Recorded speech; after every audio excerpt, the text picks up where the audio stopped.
Hello there, fellow Monster Madness ghouls and goblins. You're currently hearing the voice of a girl with no name, and it's here with very, very clear intentions to sound the alarm. Before you listen any further, beware that frightful spoilers and deliciously explicit language lie ahead. For once you find yourself in the midst of those telltale bumps in the night and the haunting howls of host laughter and cinematic judgment, there is no turning back. Choose wisely. Welcome to another Fireside Chat with yours truly. This week we have a fellow horror enthusiast slash podcaster slash streamer slash all around hell of a guy. His Twitch name is Count_Kainula. Count Kainula. Brought to you by our friend Glitter, who got me in touch with him. We ended up having a shitload in common. So we decided to do this episode, basically, which just turns into roughly 2.5 hours of just bullshitting between two guys. We cover a wide variety of topics. We talk about his shows, we talk about religion, politics, a bunch of random stuff. It was a lot of fun to do. It was really interesting. But I did want to point out his Twitch name prior, because I don't think we bring it up till like almost 2 hours in. Shocker, I know. But we had no actual topic. We just kind of talked. At one point, there was some discussion about finding something to do once a month. So if you guys enjoyed this enough where you'd want to listen to Kaine and I, or, Kaine bullshit with Erica, Dan, and I, let us know. You can do that by going to Facebook, Instagram, Twitter, Monster Madness Pod. We're on Twitch, Monster Madness Pod. MonsterMadnessPod@gmail.com. I think you're seeing a pretty common theme here with the name. But yeah, let us know. And without further ado, here you go. I mean, like I said, there's really no format to this. This is going to be completely different than the episodes you've listened to, unless you listen to anything recent that we've done. Okay. I kind of remembered earlier today we never even actually picked a topic. So we're just going to talk about everything random, because you're obviously... Are we going to talk about our bizarre No, that's totally going to come up. I mean, now we can't even like beat around the bush. We'll just talk about that. No, we just got to get there. Yeah. Jump So right in. obviously, you are a streamer. Similar, I wouldn't really call what we do streaming as classy as you do. Wow, classy. That's the first time I think anyone's ever Just said trying I'm to make it sound classy. better than it is. It's not. It's mostly just awkwardness. That's really what it comes down to. Yeah, streaming, for me, streaming is like I get free. The way I've set it up, though, it's like I get free horror movies 4 days a week that are always a little different. And so that's what streaming is for me right now. It's weird. The whole concept is weird to me, and it's Yes. like, oh, you're gonna sit and watch me play so a video game, and then you're gonna yell stuff at me while I'm doing it. Okay. Yeah. Well, I mean, I also started adding in scare alerts. I saw those. Right. And so with the scare alerts, the chat scares the shit out of me while I'm playing. And that's a fun thing. So when Glitter and I were playing that Labyrinth, I don't know if it's Labyrinth or Labyrinthine. I think it's Labyrinthine. The spelling appears to be that way. But I was intently paying attention to what I was doing so that I didn't get the shit scared out of me. And then someone played a sound and it scared the shit out of me. So, I mean, mission accomplished there. But yeah. I guess we're cheap entertainment for people. Exactly. And I think that's where it all lies, because when I got my system and I built my computer, I was building it for content creation, but that was going to be in the form of podcasts and possibly creating like YouTube videos. I didn't know what the hell I was going to do. I knew I was going to podcast. I knew I was going to be focusing on my audio capabilities and whatnot. But then a couple of my buddies were like, dude, why aren't you streaming? Like, you play games. Why don't you do it why people can yell at you? And I was like, because that sounds dumb. Yep. That sounds awful. And then I did it, and it was a blast. It started ticking off those social buttons that haven't been ticked off for over a year. Yeah. So how long have you been doing it now? Funny story. There was a game that came out in 2018, I think, or maybe early 2019, called Atlas. Real terrible game. Lots of toxic players. It was really awful. but there was a group of buddies of mine that were going to be getting it on Xbox, but they wanted to see gameplay. And so they're like, dude, just make a Twitch account. And so I just streamed playing this game by myself on this boat, not talking, just playing the game. Like, I didn't look at chat. Like, I was just playing the game. And then in January, I think it was like January, it was like right before the insurrection, I started streaming in Twitch because I had been watching other people stream. I've been in their streams, and there's like this really cool community of, they're all morning streamers, of course. Like, none of them are nighttime streamers. But I got involved with them, and I was hanging out with them, and then I just started streaming, and I started designing my own alerts and my own emotes and all that stuff. And now it's just kind of gotten to the point where it's just like a thing I do 4 days a week, 16 hours a week. Yeah, it's so you're kind of talking about how like Atlas is kind of what led you to doing this. I think it's right to tell you how we got to this point and our unbridled love that is forming here. So randomly one day, Erica and I were talking about Twitch streaming. You know, she had a baby at the beginning of February, so we kind of knew that this break was coming up in podcasting and stuff. And as she got further along, she wanted less and less to podcast. And I don't really blame her. I've never been pregnant with anything more than a large food baby, so I can't really like say anything. Right. So I was like, well, fuck it, I'll try it. Big deal, whatever. So I don't even remember what I started playing, but she's like, I want to watch you play this Titanic game from the 90s. It's like this point and click game that I had never heard of. And finally I was like, fuck it, fine. So as I'm playing it, that's how we made friends with Glitter. Because she's like, I've never seen anyone play this game before, and this game reminds me of my childhood. Her and then someone from Australia kept showing up. So in playing that game, I became friends with Glitter, who then told me to go and watch you. And that's how we're here right now. And I'm like, it's so weird. Yeah. All these random people you meet. There's Brad Sucks Gaming. I don't know. He may have ended up in your channel. Buddy of mine, but I watched them when they were playing Among Us. Okay. I watched his stream for a little bit when Brad and I met about 16 years ago playing in bands. And then just like never really kept in touch a ton. And now him and I stream like once or twice a week together and they'll like push each other's channels.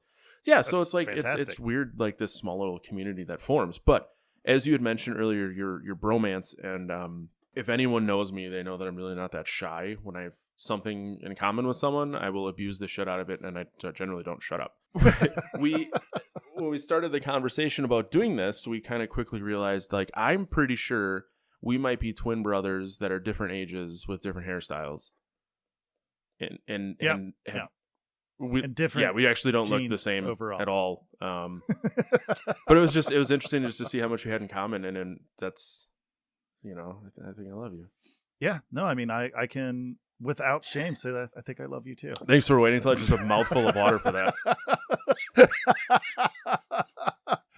And I think that it's in this day and age, it's hard for, because I'll be 40 in July, right? And I have like my circle, so to speak, these people that I've been, building from my teens on, right?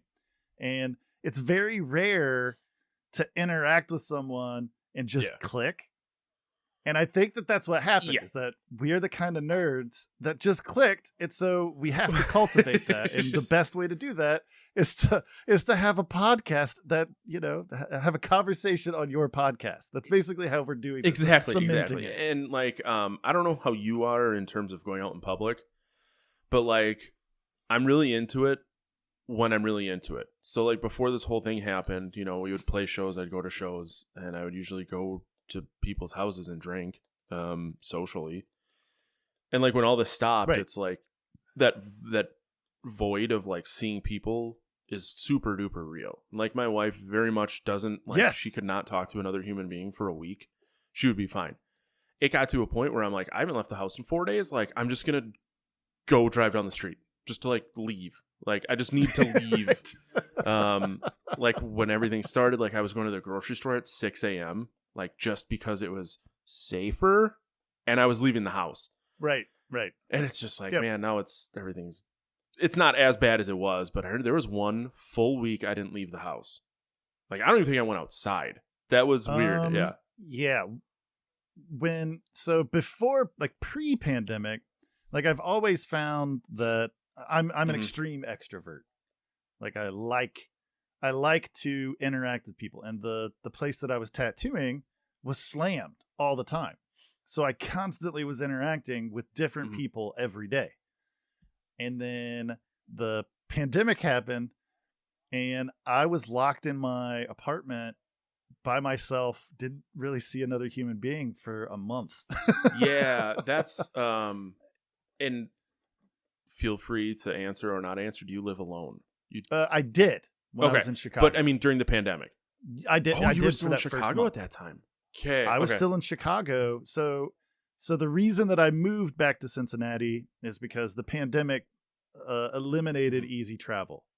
Because I have a daughter, and when I was in Chicago, I would come, visit her every couple of months. She would come stay the summers with me. She would stay spring breaks with Mhm. me, like that kind of stuff. And it was a good balance where I could spend enough time with her. And then the pandemic happened, and it was like, oh, there's no Yep. flying. There's none of this is going to happen. You're not coming up to Chicago for the summer. This isn't going to happen. So I just bit the bullet and was like, all right, I'm coming back, going back to Now, Ohio. living alone, did that make everything? Was that worse for you? Because Oh, yeah. I Oh, knew yeah. people, or Oh, you'd yeah. watch a TV show or some shit. But it's like, if I lived alone, I don't know how I would have done it. Because I don't think I'm as extroverted as you. Because like I go through streaks where I just don't really want to talk to people. But still, and it's Right. like at least I had my wife and the dogs. So there's someone else. That's when we started playing tabletop. And that's on the reason we Roll20. started doing D&D, is the people that I was playing board games with in person, we couldn't go to their house anymore. But that's, another thing is Zoom calls. Like we would do Zoom happy hours and shit with some of the people that I would normally Okay. drink with at, like my coworkers, we'd go to happy hour. We just started doing them over Zoom instead. So I think that the nice thing is that we found other ways to interact with people. Like I don't, and I know you're a tattoo artist, I work in IT. I don't think I'm ever going back into an office. And I'm fucking pumped about that.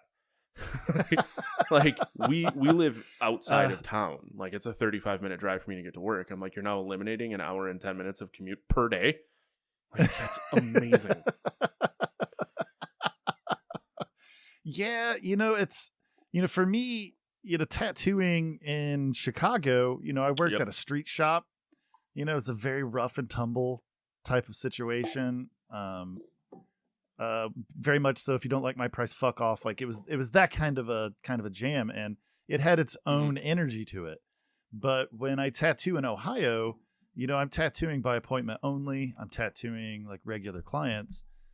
And I've actually got to the point where when someone contacts me, and they're like, "Hey, I want to get tattooed," I like lurk their Facebook. I want to see what they're doing, because if they're hanging out with like 100 people every couple of days, I don't. Well, I don't we wanna hang got out with like them. I don't know how it is in Cincinnati, but here, there was a period of time where people gave a shit, and then they very quickly stopped. And I believe it was even mid to late last summer, there was some party on a lake or a river or something nearby. And it was hundreds of people without masks on, just not giving a fuck. And it's like, depending on who you talk to, like the liquor store I went to, the guy's like, I think this was all fake. And I'm like, well, so I'm not going to disagree with you because you are my booze purchase point. But I'll smile and nod. But the thing is like, I don't know, but I know that if I put a mask on and it makes someone else feel comfortable and neither of us end up getting sick, what's the fucking harm? Yeah, I think that it's what this is what I was going to try to get to, and I'm going to probably fumble around with this thought process. So what the pandemic has shown me, is like I was probably leaning towards anarchist. Like that was my political philosophy up until the pandemic. And then when the pandemic happened, I was like, oh dear, people are too stupid. You can't have that type of system because the people are too stupid. There's no way that the anarchy can work because people are too stupid. There has to be somebody there to go, no, you have to wash your hands after you poop before you go cook that food for other people. Like you have to. Have you That's seen the law. meme that it was like 10 years ago we would go bowling and eat nachos and lick cheese off her hands and then stick her hand in a bowling ball that would like not wash her hands ever. I'm like, that's weird to think about. Like, I was never super vigilant with washing my hands, but I also didn't like bare hand wipe my ass and then eat something. I was like, I'm not a complete lunatic, but it's like, it's still, I know where I've been. I know that if I accidentally missed and touched my butthole. I've been a hand washer before the pandemic. Like I washed my hands all the time, all day, even when I wasn't at work. It was just burned into my brain. So for me, hand washing was never, like when they said was it 20 seconds? I'm like, you people are fucking high. It's between 25 and 30 seconds, or you're still getting. Well, gross here's shit the all other over thing: people. is like we had to go to the extent of an app or the Echo singing a song or telling you how long to wash your hands for because people didn't know. Right. Well, I mean, it's never been a thing, honestly. Like, I remember when I was in elementary school, a lady came in and she dumped a bunch of like UV reactant shit all over our hands, right?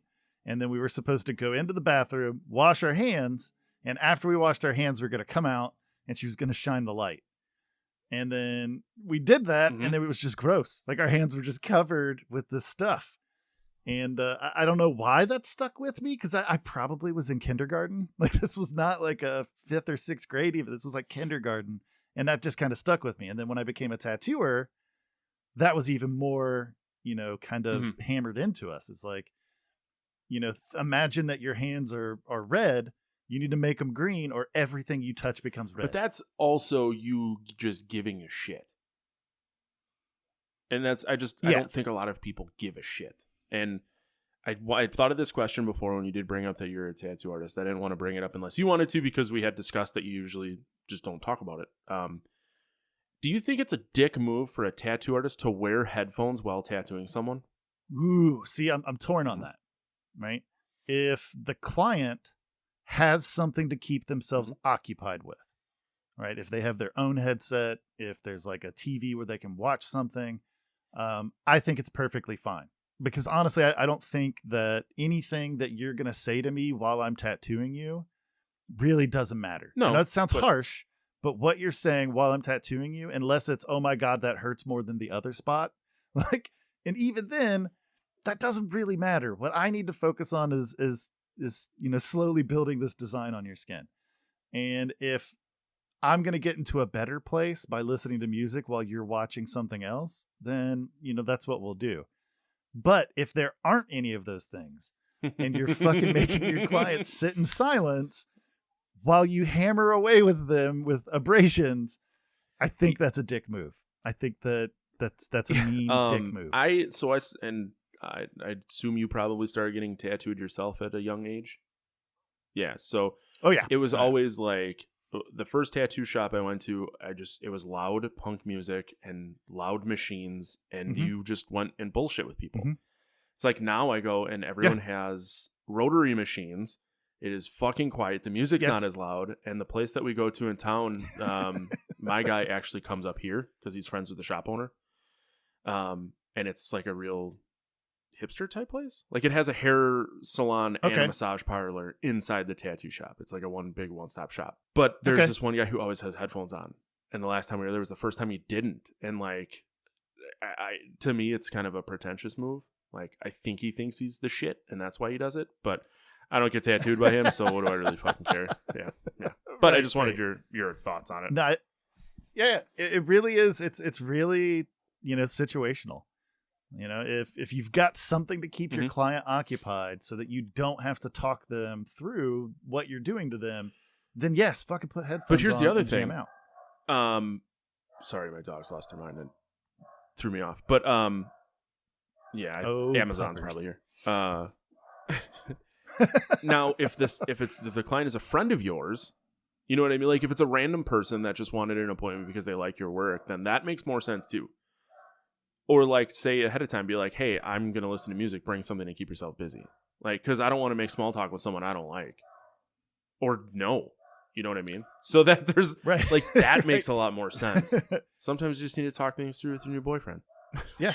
No. It's... No, again, it's... like this past Saturday, 2 days ago. Yeah. I mean, time. I don't even. I have doesn't a hard exist time anymore. remembering what Time day of the doesn't week matter. it is now. Yeah, time doesn't matter anymore. But Saturday, I worked on a guy, and he and I've been tattooing this guy for probably 8 years, and he has like 2 sleeves that I've done, and so we're working on a leg sleeve, and we just hung out. Like, I did the tattoo, and then we shot the shit. We talked about politics. We talked about religion. We talked about everything. And in that time, time just flies by to the point where we're like, all right, well, we've hit the hours that you wanted to do already. I guess I'll see you. And that's so like with my guy's he's been tattooing me for about 12 years. Like, he came to our wedding. I introduced him to my mom. Oh, wow. I was like, hey, Mom, here's my tattoo nice. artist. And then just the fucking white blanks there. But now when he comes, like, he usually guest spots Friday, Saturday, and he just gives my wife and I Friday. And it's like, whether I want one small thing or a bunch or one big thing, like, we just he works on us and he hangs out. And then afterwards, we usually go get something to eat.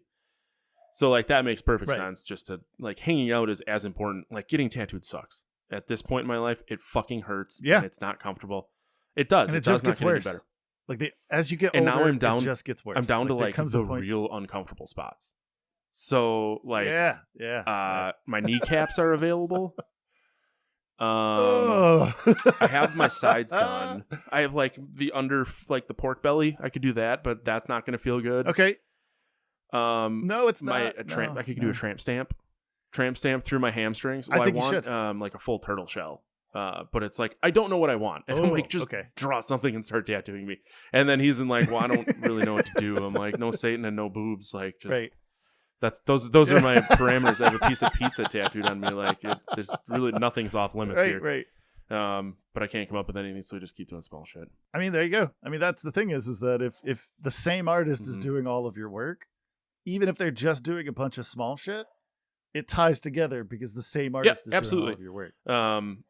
So you're probably going to get stuck tattooing a butt cheek. Just saying. Okay. That's fine. That's kind of a test. That's what I'm here for. That's what I'm here for. What's your Simpsons policy? Like, do you like it or What not? do you mean? What do you mean show? Simpsons? Yeah. The Simpsons? I really liked it. That's all you had to say. For a long time. But I feel like it's just gotten to the point now where like they should have ended. I would have been more concerned if you're like they're still just smashing out bangers all week. No, that's pretty bad. No, like I feel like every now and then they're funny still. But I think the bar is so low that it doesn't take much for them to be funny at this point. But I mean, they've been around for most of my life. Like, it's time for them to hang their hat and go, all right, we did this. We're gonna go tell other stories. Like, have you seen Disenchanted? You did? Okay. I liked it. I liked it. I did. But I mean, like Futurama, like I thought Futurama was good, and it ended. They did what Simpsons didn't do, and that was so. It ended, I saw that Simpsons got renewed for 2 more seasons. No, there's no reason at all for that. But we're getting really far away from the point. So there's the Stonecutters episode where Homer has the Mark of the Chosen One. Yeah. We do. So I got that tattooed on it's like my waistband. It's not really my butt cheek, but the guy who did it wanted nothing to do with it. Like, almost wanted me to cut a hole in a pair of boxers that he would tattoo because he did not want to see my ass. I'm like, it's not even my ass. Dude, it's all knees and elbows to me. And it's like you're doing so it's like anytime you go to the doctor to get your dick looked at. It's like that doctor has seen 6 other dicks today. He doesn't care about seeing mine. Yep. Nope. Shit. I realized. But I mean, that's. Well, I mean, a lot of that is there's this perception that if you interact with a man's body in any way that's not okay in the ultra heteronormative way, then you're being gay. And so I think that tattoo artists, there's this bullshit macho thing attached to it. And if your tattoo artist is, pushing hard down on your butt cheek so they can get the skin stretched, and then they're doing the tattoo to your exposed buttocks, that makes them gay, and I'm just like, dude, I don't I don't understand that fucking thought process at all. So it that doesn't makes make perfect sense sense given the person it was, just knowing him. But you and my current guy, they're just like, you're both really whatever. Like yep. It's knees and elbows, man. If somebody's like, I want to get this thing, I saw your work and I like the black and gray stuff you do. I want you to tattoo my whole dong and I want you to put this thing on it. I'm going to fucking do it. And I don't care. Right. I don't care because you're not going to get off on me fucking tattooing your dick. No, oh my God, it's not going to happen. So and if you do, well, then just tip me more. Okay. How would you tattoo a dick? Because I mean, if you pull a flaccid getting penis, a good stretch, it's just gonna elongate it as opposed to being erect.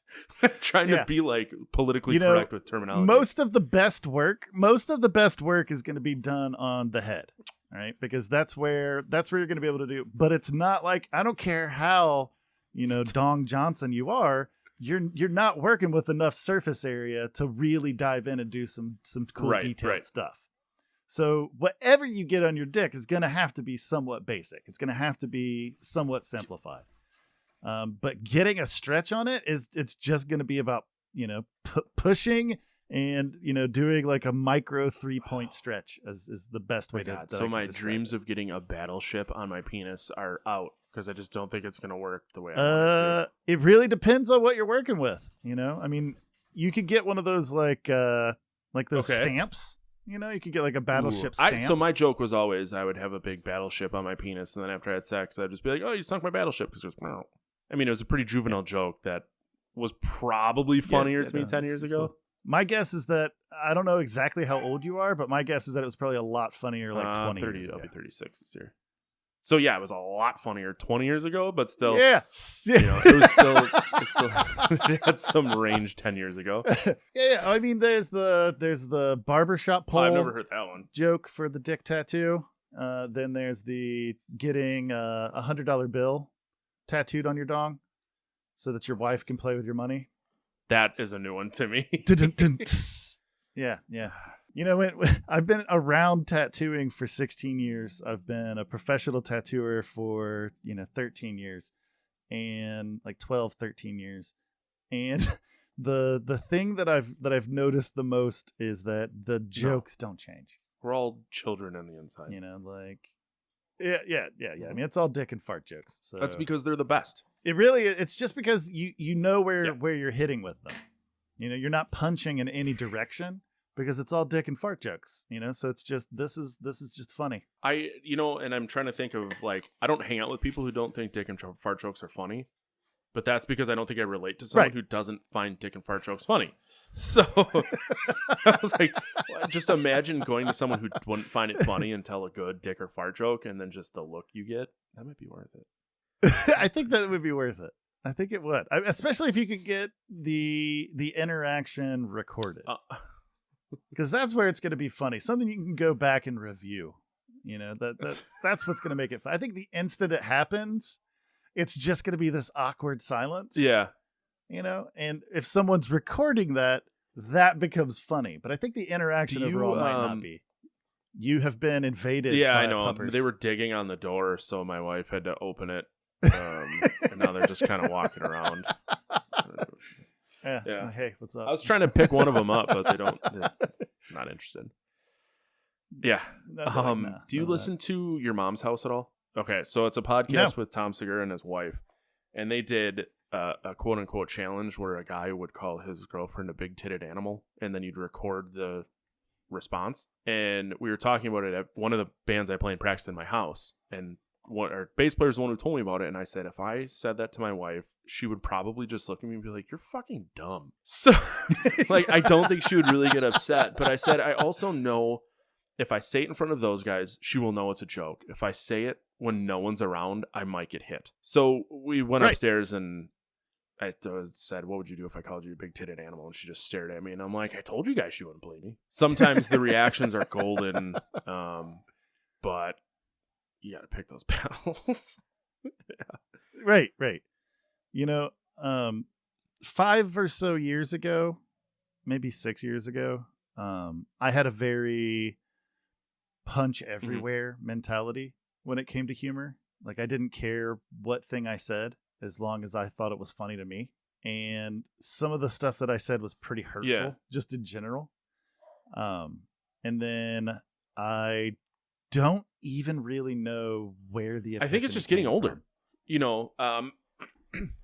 But I was like, that's not funny, you know. Like, it's one thing, you know, like for the dick and fart jokes or the, you know, I'm trying to quantify exactly what the hell I'm talking about, because, you know, going to your wife and saying, what would you say if I called you a big titted animal? And then she looks at you like you're the dumbest thing that ever happened. Yes. Is comedy gold. Yeah. And I think where you're going with this.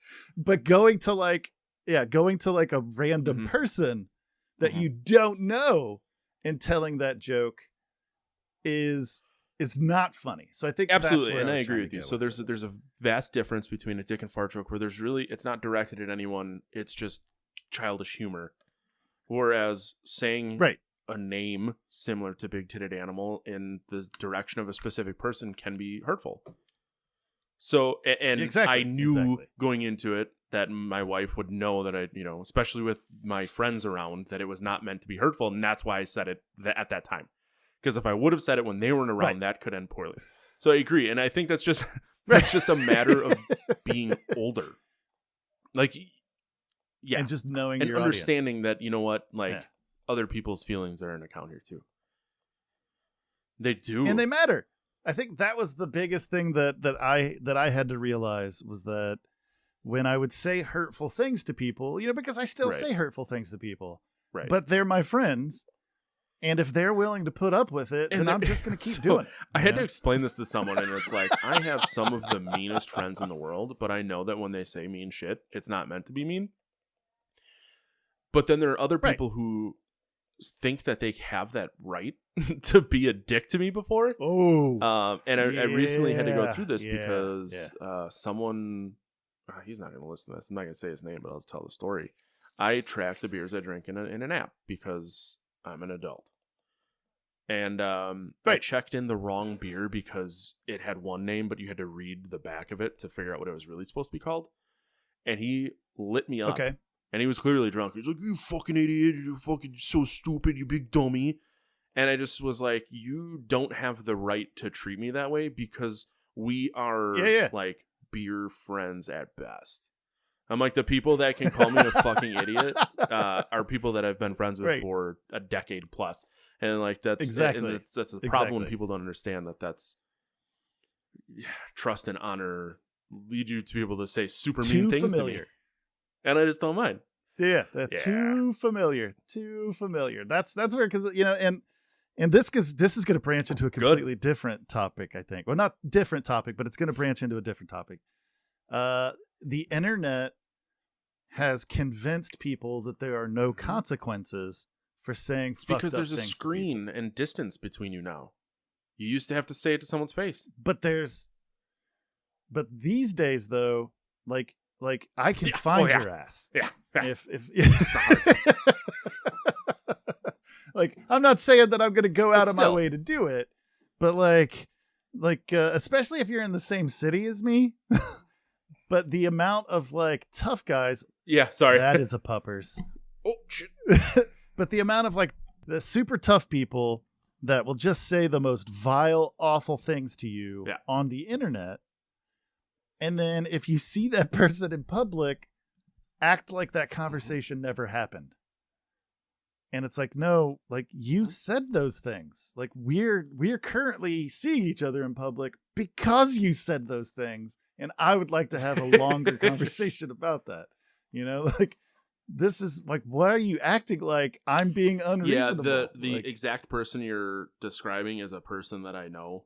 He's not a friend of mine, but he's been in the Milwaukee band scene forever, and we were just talking about him the other day. He was very outspoken with all the riots and stuff, and, you know, pictures of him with a cow's head on a stick marching up and down Milwaukee, you know, fuck the police. And we're like, man, if the police weren't around, you probably would have gotten yourself killed by now because of the dumb shit that you say. Right. And it's like, that's what blows my mind. Is those people that say one thing and then don't think that shit through. And I feel like one of the best things that I've kind of committed to pretty much for my whole life is I'm very much so what you see is what you get. Like I don't have like a hidden me, like this is who it is. So when out in public, back when we could do those things, which is so strange. Like I am a certain person, and those that know me, like that's what they're getting. And those that don't know me may have heard of me from other people. We know that we're on this level where, like I don't really drink anymore. And the main reason for that is that I get drunk and then I decide that everyone that looks kind of like me is a racist. And instead of accusing them of it, I just start swinging.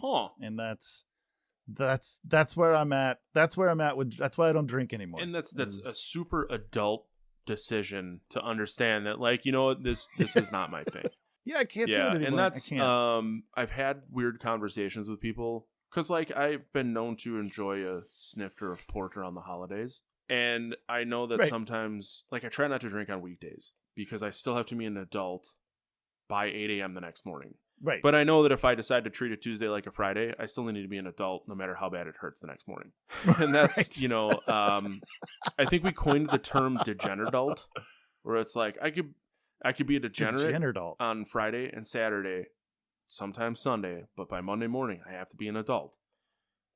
I do. I have deadlines. I have shit that needs to get done because I kind of like living in a house and having nice things. Right. So it's like that's the delicate balance of being able to have fun and still handle your shit. So obviously, if I felt like, and when the lockdown happened, everyone was like, it's gonna be like a couple months. So I was just like, fuck it, we're gonna drink every night of the week. I also hated my job at the time, and then we had to put one of our dogs down shortly thereafter. So it was like it was a real ripper. And there was a period of time where I was talking to my wife, and I said, "Do you think like I have a drinking problem?" And she's like, "No." She goes, "I just think the amount of money I was spending buying beer, because all these brewers are like, we have to get rid of it. We'll just sell you everything now."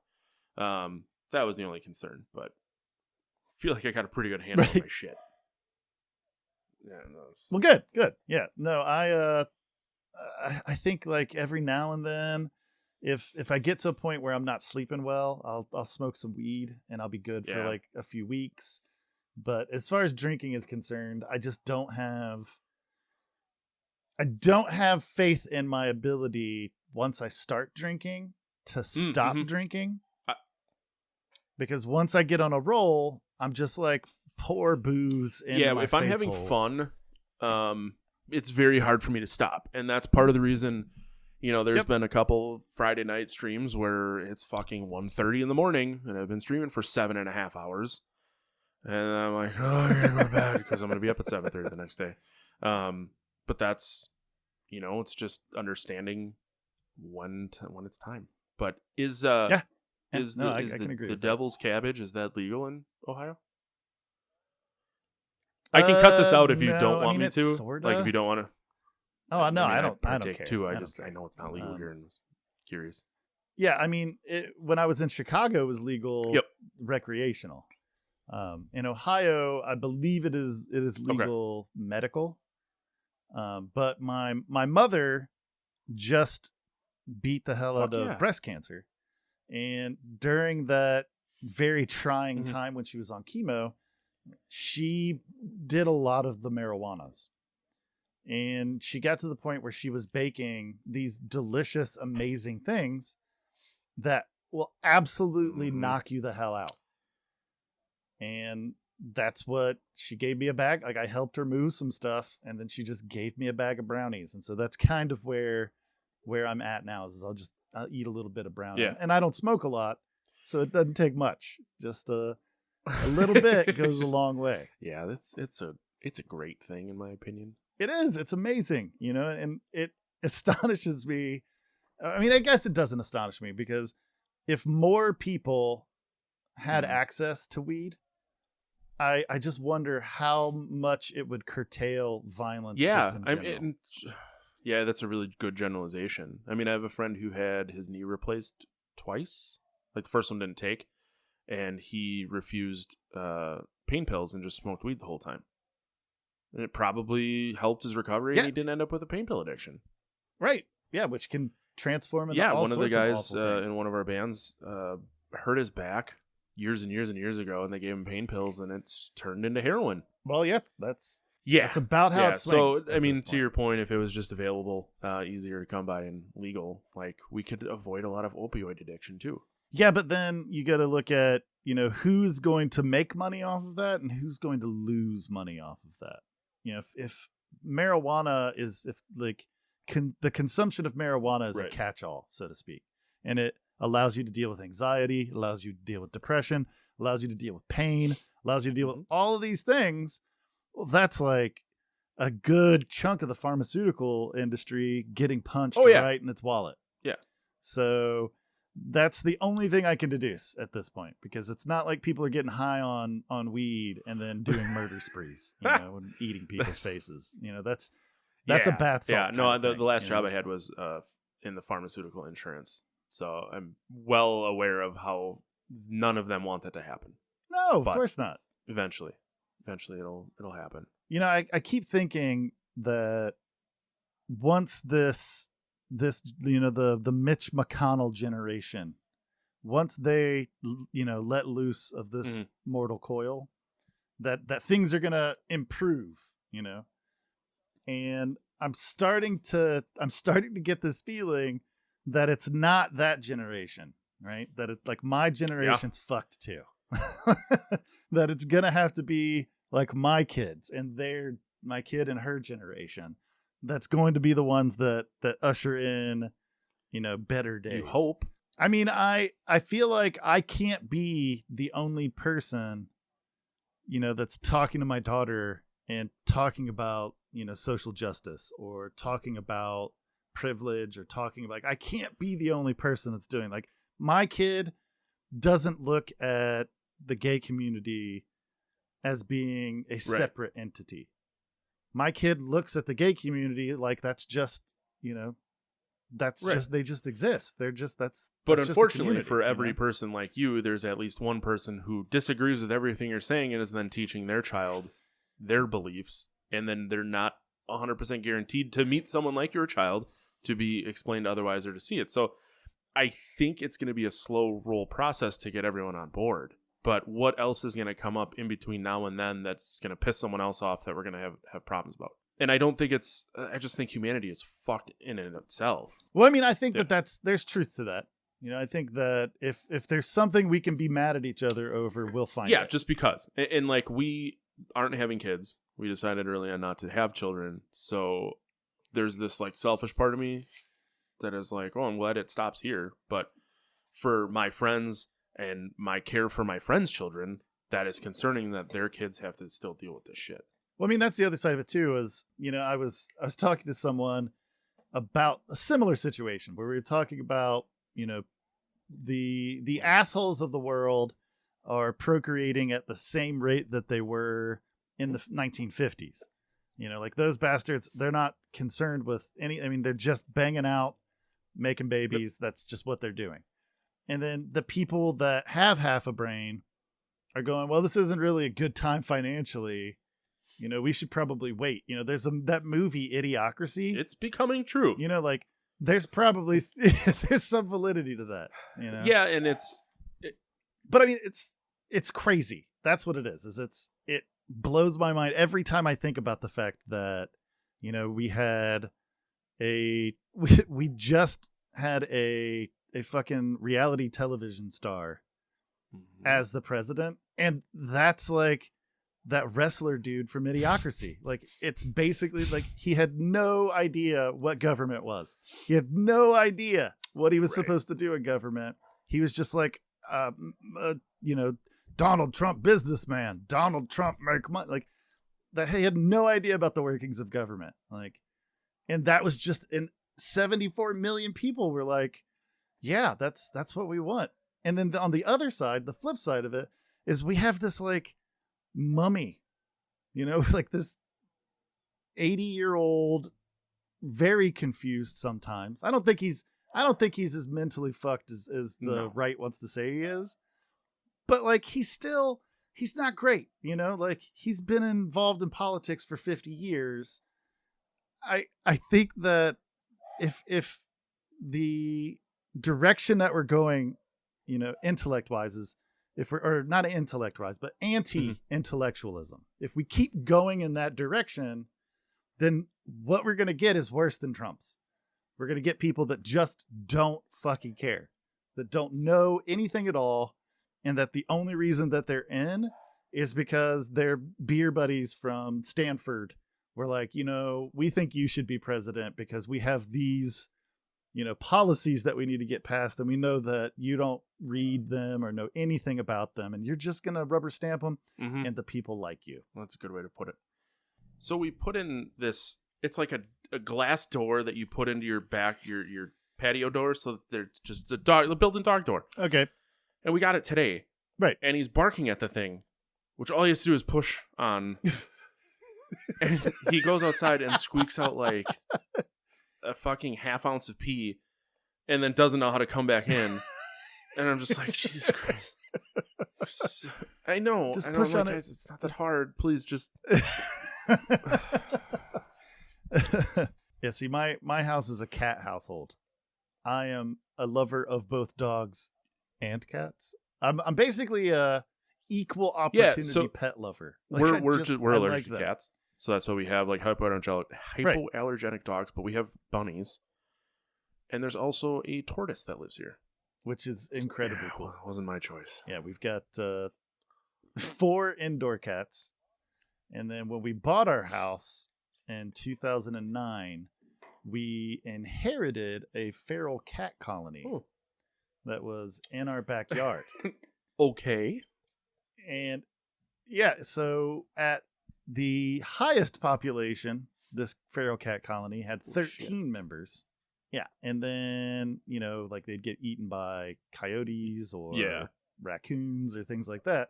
And so we've slowly over the years, we have caught all of these outdoor cats and taken them and got them fixed. So now we've got 4 indoor cats, and then we have 4 feral cats that don't hate us anymore. They don't like us. They're not stoked about us, but they won't like attack us when we come outside. We have a second garage, so we have like, I call them working girls, but they're barn cats. They want nothing to do with us unless we feed them.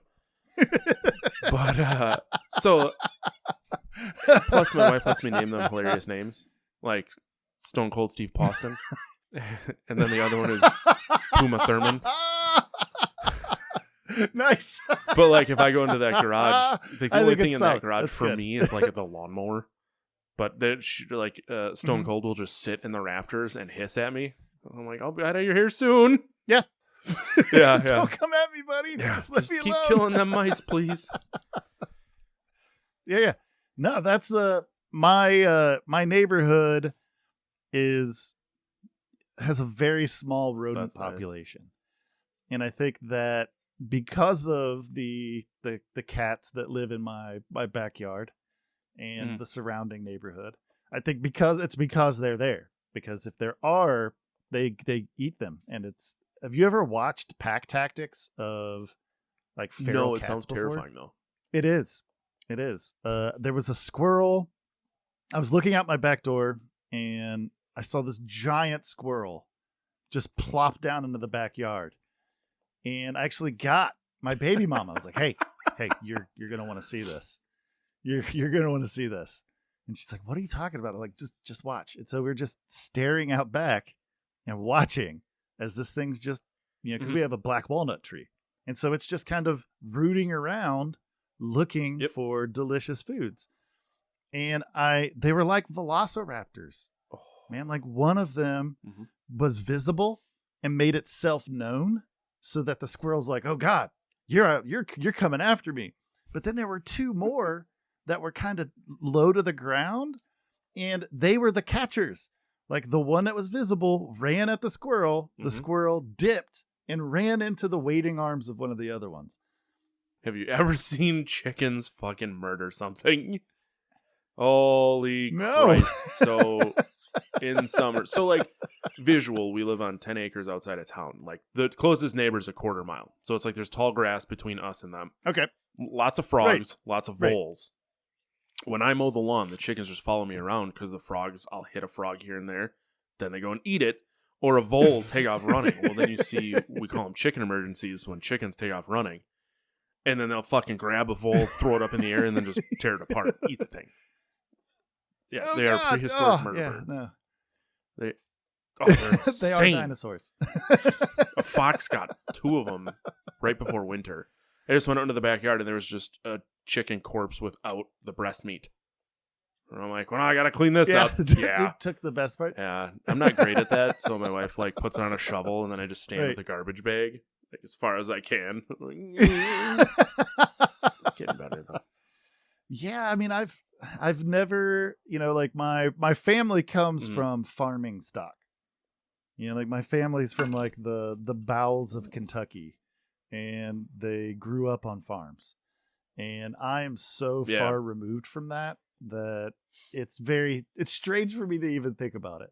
Like my grandmother milked cows, fed the chickens, fed the pigs, worked on, planting season, worked during harvest season. Like she did all that shit. And I'm like, where do I get oats? Grocery store. How do I just boil them? Yeah. I just boil them? Yeah, neither of us are farmers. Like I grew up in the city, so did she.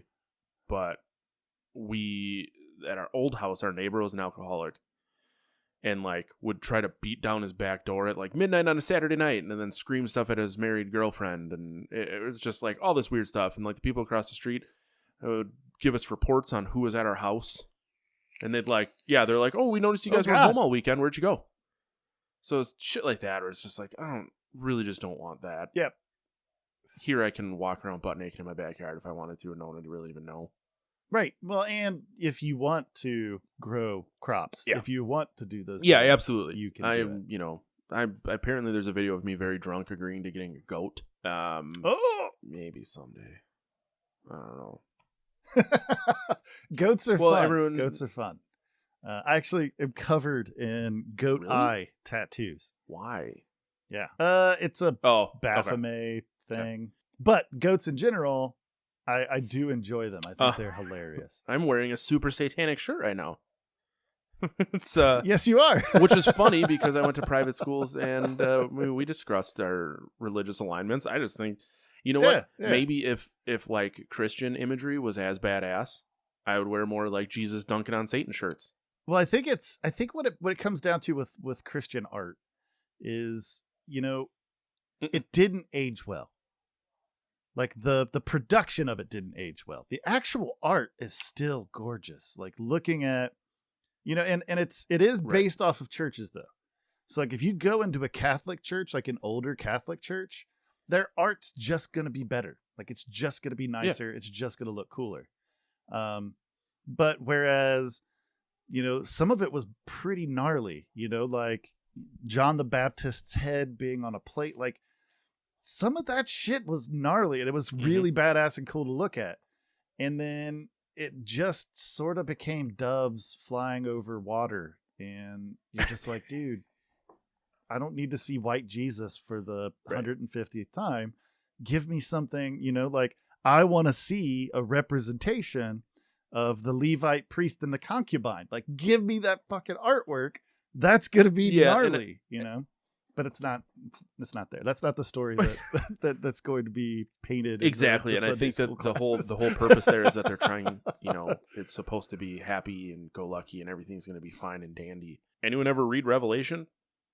I mean, there's a lot of imagery in there, there's a lot of stuff that you can do. I mean, maybe if bands start using Revelation's artwork, then we'll be having a different conversation. But until then, I don't think we're going to see that anytime soon. I mean, maybe, that's the other thing, with the turmoil that's currently existing in society, and that's just going to get worse. You're going to have these artistic representations of that turmoil. And some of it is going to have to tell a story from a Christian's perspective. And it's going to be dark no matter what.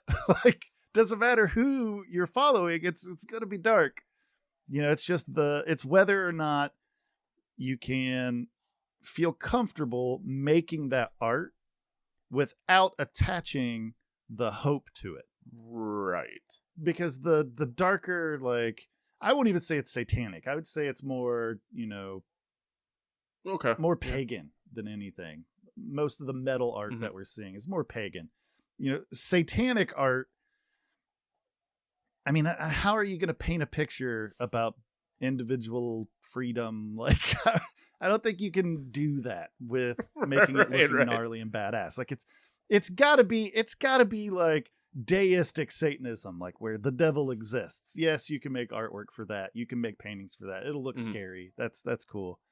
But I mean, if the dead rising in Revelations, like, that's not gonna be all just nice, clean looking people floating, to the heavens. Like, there's going to be some nasty shit in there, and that could totally be represented in art. I like where your head's at. Like the flying scorpions, dude. The flying scorpions, that alone. I don't want to see scorpions. That also sounds flying. like a children's baseball team. I don't want to see. I mean, yeah. I mean, I think I'm sure it's a lot darker than what a children's sports team. Like the flying hedgehogs, I think is where we want to go with that. We're doing kid sports teams. But no, so I actually think that we should discuss the fact that I am a minister in the Universal Life Church. I did this many, many years ago, but then I'm a Satanist and you are a Christian. Which, so the beauty of it is I think we both are understanding of others' belief structures and others' views. And I think that's really hard to come by. So obviously, like, backstory for you, I don't know if I've ever told the story on here before, but I went to Catholic grade school and a Lutheran high school.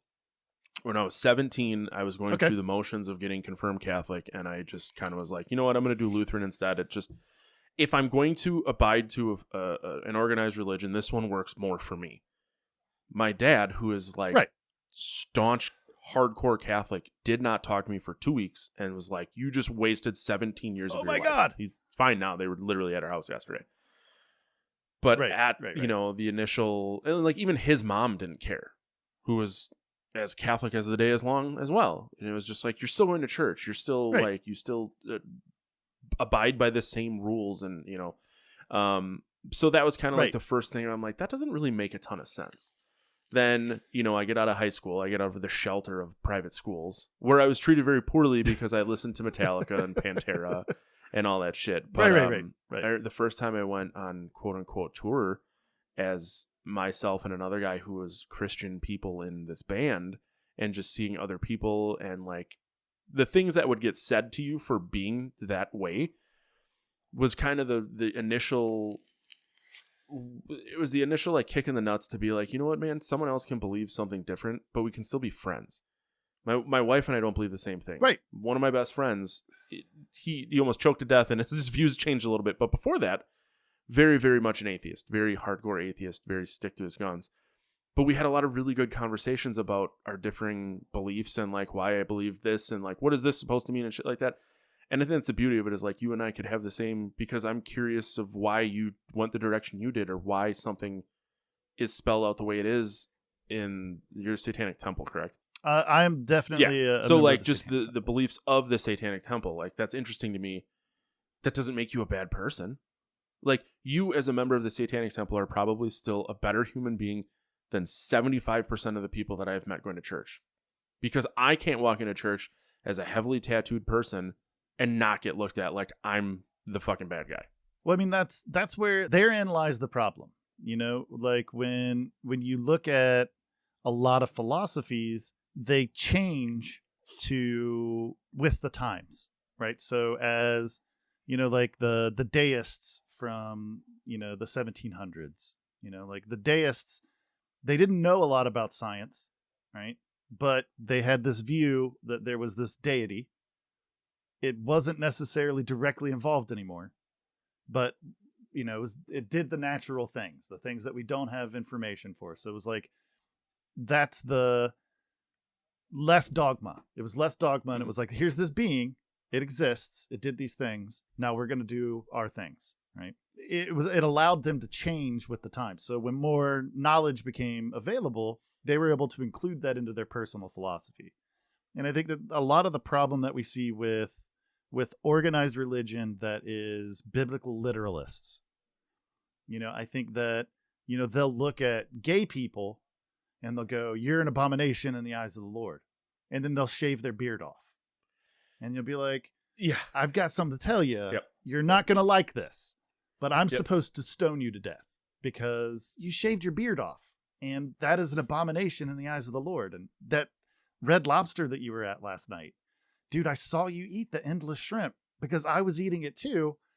Dude, that's an abomination in the eyes of the Lord. You're going to, so I mean, it's trying to look at the writers of the Bible, and while acknowledging that the Bible is the word of God, that's fine. But acknowledging that the people interpreting those words had a view of Bronze Age times. They only knew what was in front of them, and they had to try to transcribe that. And so to use those words from that time ago to dictate how you interact with the world today doesn't make sense to me. When Jesus says, keep my Father's commandments, but the only thing you need to focus on is love your God with all your heart, love your neighbor as you love yourself. That's it. I mean, it's such an easy out. It really is. It's to go, yeah, the Old Testament had a thing, but I love my God with all my heart and I love my neighbor. And that's, and that's I'll be the first one to admit that maybe I'm wrong. I won't know, but it's like that, the belief that I have in the God that I believe in gives me a warm, fuzzy feeling. So that's what I'm going to stick with. And that's what I believe in. And right. But I think the biggest thing here is like, you might be right. I might be wrong. Someone who, a Hindu, they might be right. I might be wrong. But that doesn't make you or them a bad person because we believe in something different. The whole point here is that there's something bigger than us going on. And that's it. I think so when I was younger, I grew up being groomed for the ministry, right? So I was being groomed to be a minister from a very young age. Like, I said prayer, like to have your family groan at a family meal when they know that it's your turn to say prayer. Like that's the kid that I was. Like when I would get out of Sunday school, right?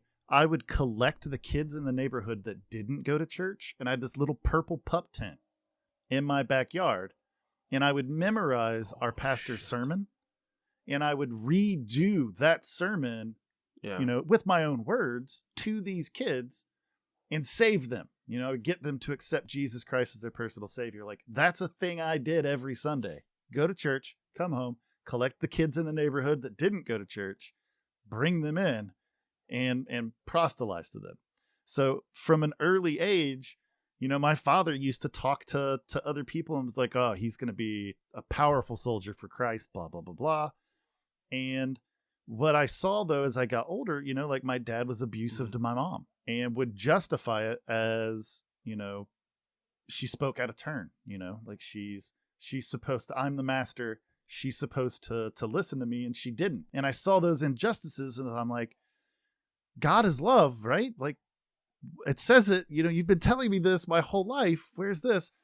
And so I just deep dove into the Bible, like I started reading things and I would ask my dad, I would be like, "Hey, I was just reading,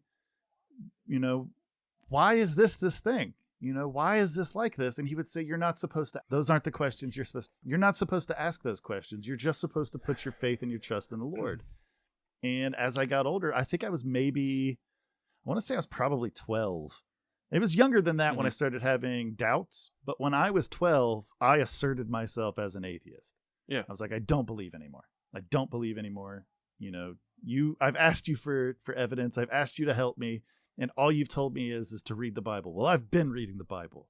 And some of the stuff in there isn't holding. And when I asked you about that, you told me not to ask those questions either. And so that's where kind of I deviated hard. Like by the time I was 14 or 15, I had already read the Satanic Bible. And I would like to clarify now, Anton LaVey is a douchebag. Yeah. His tenets were not good. They didn't help people. So by the time I was in my mid 20s, I had left Satanism behind. I've been like, this is the point we should mention if someone isn't well versed, like the Satanic Bible and the Satanic Temple are two very, very different things. Yes. They live on different if you're interested sides. in the Satanic Temple, I highly recommend watching the documentary Hail Satan. It's a really good look at what it is. So, anyways, back to what you were saying. Yeah, so I was just an atheist, and Yeah. I was a militant atheist, which I find to be more harmful than helpful. But I lived that life, and I made those mistakes, and I own them. But I would actively go out of my way because I'm very well versed with the Bible. I've studied it for most of my life. I would go out of my way to confront people so that I could make them feel bad. That's all it was. I thought I was, bringing someone into the light. That's not what it was. I was just making someone feel bad. Yes, it's clear that you know the Bible better than a lot of people, which is amazing, especially when you don't believe in it. But to say, like, this is why I don't, because it says this, but I saw this. The other thing is that I do believe that a lot of the hardcore Christians use statements in the Bible just to, like, for lack of a better term, slut shame people. Let's be like, and that's the thing. Yep. Is like, even when I started getting tattooed, my mom was not pleased. I think she's given up on it. Oh yeah. But, her thing was just, I just need to know what they look like so I can identify your body. And I'm like, that's fucking dark. Oh my God. I said, and I love a good dark joke. And I said, and that makes me uncomfortable. But I think she started to realize as I got older, and it's like, I can look like this and I can be successful at something. I was like, 9 times out of 10, when people find out what I do for work, they're like, oh, they build them like this too in that profession? And I'm like, yeah. There's a comedy club here, and my wife and I went, and it was like, there was like 2 rows of people. So we're sitting in front, and the comedian goes, what do you do for work? And I told him, he goes, they make them like you? I'm like, yeah. So just because I'm fucking good at a computer doesn't mean I can't listen to fucking death metal and lift weights. Like, I said, this funds me to do stuff. Like, I don't go home and fucking read a book. Like, very much when I'm done working, I kind of turn that off for the most part. But you can look like you and be a member of the Satanic Temple. I didn't know a better way to word that. Or you can look like me, and and it's just fun. Doesn't make you a bad person. Fucking just hate people. No, I think do the things that you do hurt or help? I think that's where I'm at in my life. If I look at how I interact with the world, if my interactions with someone is hurtful or helpful, and that's where I'm at in life. And I feel like that if someone looks at me and they go, you're going to go to hell. All right. I immediately already know where we're going to take this conversation,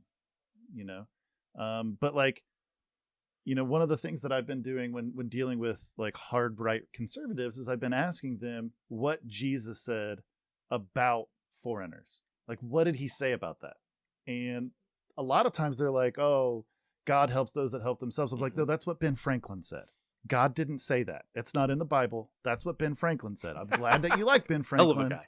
Let's move on. He said, however you've treated the least of my brothers, you have treated me. How are you treating the least of your brothers? Like, how are you treating them? And that honestly has been more effective in my conversations with people than back when I was younger and I was just going, through my list of things to confound. But that's the thing, though. People. If you like, I have these bullet points and I'm going to make these points. And if you just regurgitate them at someone who's not receptive, you haven't earned the trust for them to listen to what you're saying. All you're doing is just regurgitating bullet points. And that's a big thing that I think people don't understand. And it's like, I have taken the time to, in this instance specifically, I've earned your trust as a human being to have this conversation and to see both sides of the coin. I'm not just, I'm going to have Kaine on and we're going to tell him why he's wrong and why he should go back to being, the path to being a Christian loaf of bread. And it's just like, that's not the world that we live in anymore. No, it isn't. I want people to treat, and it's a pipe dream, like I want people to treat each other with compassion. It's not that hard to just be nice to people that that's you all interact I want. with. That's all I want. If you treat people with compassion, but you believe that Jesus Christ died on the cross for your sins, but you treat people with compassion, what am I to be mad about? one of the best things that I ever heard when I had a discussion with a Christian was when I want to say I was probably 28. And I said, well, what are your thoughts on the gay community? And they're like, I mean, do your thing. Right. God loves you. Do your thing. And I'm like, well, that goes against. And they're like, if you don't play on the team, you don't have to abide by the rules. And I'm like, all right, that. I don't know the last time I went to church. I shouldn't say that. I have a godson, and I went to the baptism, so that was probably the last time. But whatever. Okay. But I think that it's just that rigid set of rules of people are strictly abiding by as you said before, it's a book of interpreted stories that is hundreds, thousands of years old. Using that as your basis, and it's like we don't live in that world anymore. Like, but who's going to take the time to update the Bible to be like Jesus was beatboxing at a table with his 12 buddies? And, I think that if emphasis was put on Jesus saying, because there's even some, there's some stuff in the Bible where Jesus may have been a little insensitive, those direct quotes, but if we just focused on the important ones, right? And that's that love God with all your heart and love your neighbor as the you Bible love could be 2 sentences. Because that's what he said. Yeah, that's what his words were. This is if you want to enter the kingdom of heaven, this is how you'll do it. You'll love God with all your heart, and you'll love your neighbor as you love yourself. I mean, and that's why should we go to Leviticus, which has no bearing on modern society, and use that as a basis for how we interact with people. Another fun story of my childhood about Christian people is obviously I started playing in bands when I was like 16, middle of high school. And I played in a band with, I can't even remember how many guys were in the band. Everyone went to the public high school except me. And they were older than me. Not a big deal. Right. But we were playing our first show. The band was called Terror-Dactyl. We wore paper mache helmets. I found old DVDs and put them on YouTube. I can send them to you. I was the only one that didn't because I couldn't because of drumsticks. I would hit them. But we used to there was a show where we threw cheeseburgers into the crowd. One of the videos we all had short shorts on and we slap each other on the butt between every song. But it was like, the emphasis was we would name a song, pick a genre of music, then write it. So like we wrote metal song right after Jim Varney died called Ernest Goes to Death. So it's like it was shit like that. It was very Gwar-esque. But we had a show coming up, and I remember inviting the pastor who taught the theology class his kid. And the only thing the pastor said was, I know what kind of music he listens to. It probably doesn't reflect what he plays. So no, you can't go. And like, and to this day, I don't see him anymore, but it's just like, man, I think that kid probably got in trouble. The pastor that married my wife and I, his kid was in jail for a while. He got caught smuggling like Kool-Aid packets to make toilet bowl wine. Another one of his kids got caught growing weed in the rectory yard. I did drugs with all of his kids. So it's like, who are you to say that what I do is wrong when your kids are just as bad? Right. I'm just the one that gets caught for it. There's a lot of dissonance that parents will suffer from, and my mom was real big about blaming my friends for being a bad influence until it finally came out. So I remember there was a point in time where my mom was always like, you know what? Usually I would just blame you. But she's like, she finally realized that like it was when I was in high school, because there was the dean of students at the school very much picked on me. I played in band. I had a dress code to go to band because I didn't, he thought I was an influential student and he didn't want people to see me wearing, a Pantera sweatshirt and think that, whatever. Right. And it was when he kept calling her, he would, pull me aside and do all this shit that she's like, you know what, maybe you're not the problem. I'm like, fucking finally. and then I got an underage drinking. Yes. So right back to it. But right. But no, as a parent, do you see, I guess if your child does something to get in trouble, who do you point the finger at first? The child or the crowd? No, I'm going to go for my kid first. And that's her rebellion is going to have to be epic. Like rebelling against me and her mom is going to have to be epic. And she won't hear this podcast, so I don't care about grades. Right. I have an opinion where I feel that school is just to teach people to be happy little workers and to get all of their busy work done. And then, you know what? you're not going to get necessarily the same amount of credit for it, but when you get home, I need you to do some busy work there too, so that you're constantly being productive. And I see that, and it offends me, right, to my core. But now me and baby mama aren't together, but we're still best friends. And we co-parent. Like, I live on the third floor of the house that we share, right? And she really cares about grades. She really cares about it. So I have to put a mask on, like when my kid does some shit and, she gets some bad stuff in grades, like she's not doing her homework or stuff like that. I'm required to be shitty about it, but I don't want to be. Like my kid has green hair right now, and I don't care. She's getting really into anime. And so she's like doing all of this like wackadoo stuff with anime. I don't understand it. Right. But I don't care. I check to make sure it's not going to hurt her, that she's not watching some like real weird shit. But like overall, it's like and as far as religion is concerned, right? When she was a baby, she was in daycare, and I would take her. Have you ever heard of Frisch's Big Boy? Like Big Boy restaurants? Yes. Yeah. Okay. So they have a breakfast bar. All right.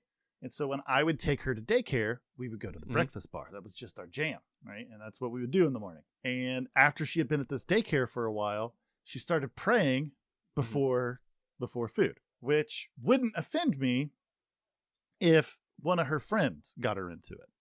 But what I discovered was that one of her daycare teachers was having all of the kids pray before they ate. It's not a private daycare? It's not a, I mean, it's just like a... I worded that poorly. It was not like a Christian-specific daycare. It was not a... I specifically didn't send her to a religiously affiliated daycare. And so, I asked when I dropped her off, I talked to the lady that owned the joint. And I'm like, hey, I don't want you teaching my kid religion. Yeah. And I don't want you teaching her to pray. If she's going to learn about that stuff, I want her to do it on my terms, and if my kid decides tomorrow, Dad, I want to start going to church, I'll take her ass to church. That's where I'm at with it. But like, the idea that children should have to process, those types of things at that age. Well, and that's a really good point, because I feel like a lot of kids are just told, like, this is what you do, this is how it's going to be, and they don't really understand. I feel like a friend of mine, they're letting them decide when they get old enough to make the decision. But the olden days was, I went to church every Sunday morning with my dad. When I got my first underage drinking, my punishment was going to church twice in one day, which was fucking harder than being grounded for a month, because church is not fun. But I mean, it can be if you have the right person giving the message. Yes, but this was a stuffy old Catholic church, and then a Lutheran church that wasn't much better. Yeah. No, it's not fun. Yeah. That's not fun. That's not fun. I spent a lot of time in my late teens and early 20s going to different churches with a Mead notebook, looking. I had long black curly hair. I would try to get the makeup off from the night before, but I'd like have black eyeliner and like white makeup. I'd like try to get all that off, but I would show up and I would go to these different churches, and I wouldn't really talk to people, and nobody would really talk to me, that's their first mistake. Like, if somebody walks through the door and your goal is to save souls, that's what your goal is. You're there to save people so that they can get the glory of heaven, and you don't, because of the way they look, talk to them about it, I'm pretty confident that you're doing it wrong. Yeah. But regardless, I didn't want them to talk to me, so it worked out. But I would just go and I would take notes on each sermon, like what this pastor was saying, like how he was saying it. And it was always he. I think that was one of the other issues that I ended up having. I think that the message that I would send, because there are some youth pastors, right? If the head of the church, if the actual lead pastor would pay attention to their youth pastors, their message would probably be a lot easier to accept. I really think that's true, because I engaged those people. I watched those people work too, and the interactions between a youth pastor and their flock, and the interactions between a lead pastor and their flock, We're night and day. There's an entitlement when you're the head of the church, right? And I think you need to squash that shit and put yourself down with your flock. You got to do that. But I'm not here to tell anyone how to help their church. I feel like I'm draining this conversation into how to make your church better, and that's not what I should be doing. That's not my intention. I thought maybe this was going to slowly turn into a parenting podcast. No, Yeah, we got to get away from that. No, I don't even know how to like casually segue the conversation into a new topic because we so organically got to talking about religion for 40 minutes or whatever it was. Well, it made sense. Yeah. It made sense though, because religion is an important thing to discuss, and I think we do ourselves a disservice by not having those conversations. The difference is that instead of me, pointing at you and going, "You're fucking wrong," or you pointing at me and going, "You're going to hell," we're going, "Yes, Kaine's going to hell, but not for this." There's so many other reasons. Save me a seat. Kaine's going I'll to be hell there. for. But no, like to have a civil, like we could segue, and I think what did you want to segue to? I have no and idea. We'll just fucking do it. I used to be leaning anarchist. All right, I'm not anymore. But I am very much so a leftist. I think that government should exist for the people, not for the I corporations. agree. I mean, I'm gonna be closer to you than we live in a very right part of the state. Like, all stems back to the religion conversation. It's like, why can't we just have a educated discussion about our differences to try and that's the thing, like, it's just become so difficult to even have those like, I remember probably when I started voting, like, no, you just didn't talk about who you voted for. That was kind of like a no, you didn't really say anything. And now everyone's so outspoken about it, and if you can't be friends with someone who doesn't vote the same as you. For me, I can't be friends with someone that can't explain themselves. The best way to put it. Like, I don't care if I can't. Okay, I don't know your stance on the vaccine. That's neither here nor there. But what? Your dogs are really upset about it. All right, they would like to have their voice heard too, and it's really kind of fucked up that you are squashing their ability to speak out. Help it. All right, point taken. So what I was saying is, like one of the guitar players in one of our bands is very right, and we're just all like, here he goes. Okay. He made some comments on Saturday about the vaccine and like, I don't want to mess with my DNA, and I'm just like, and I literally looked at him and I said, I've put some questionable shit in my body. Like, why do I fucking care? I'm like, if you're going to stick me with a needle and you're going to put something in it, it's going to let me go back outside and lick doorknobs, sign me up. I'm stuck until May. Yeah. I don't live here, but can I I'll let you one? know if it's even difficult. Like, I just went into a website, picked a time, and I just have to show up. Yeah. Anti-vaxxing. We might as well just jump right in it since that's what we're segueing into is your Trumper friend that won't get vaccinated because of DNA. So I'm a really big fan of peer-reviewed studies. That's what I go for. So one of the guys that does the podcast with me on we got to talk about those too. Don't forget to talk about your shows later. Is vegan. All right. And he came to this decision because of information he gleaned from a website called nutritionfacts.org. All right. And nutritionfacts.org basically says plant-based living is going to save your life. It can cure diseases. It can prevent diseases. But instead of just producing those peer-reviewed studies, there's some anecdotal evidence that's tossed in. And that becomes suspect to me. I don't trust anecdotal evidence. You're going to have to give me something that some other doctors tested and said, yeah, it works that way. The vaccine argument, they have taken most of their information from a doctor that was discredited, that had his license removed, because the studies that he did were faulty from the start, right? And Americans are so dumb that we don't try to have the information or to have the truth told to us. We have a truth. We want to find information that validates that truth. doesn't matter if it's an actual fact or if it's like true. If it conforms to our beliefs, that's what we'll gobble up. And that's what we're seeing. Like, this is like the zombie apocalypse thing where we've heard people talk about, oh, I'd survive, blah, blah, blah. Like, no, you wouldn't, because you'd say there aren't zombies. It's fake news. And then you would go get turned into a zombie, and it would just continue that way. And anti-vaxxers, I just give me real science that says that vaccinations are more harmful than the disease they prevent. Well, that's up. like there was. I'll be on board. Can't remember which one it was. One of the vaccines in the UK, like 45 people got blood clots, 37, something like that, and people are like, "Oh shit, it's killing people." It's like out of 1.9 million. I'm like, so my wife is a scientist, like for work. So it's like if she's on board, like, yeah, fucking sign me up. So I just let her tell me what to do with my life. Right. Yeah. Like, let's do this. So if she's down, I'm down. Yeah, because everybody's But that's happy. the other thing, even dear sweet mother made some point. She goes, well, like 65 people have died. Like, out of how many millions?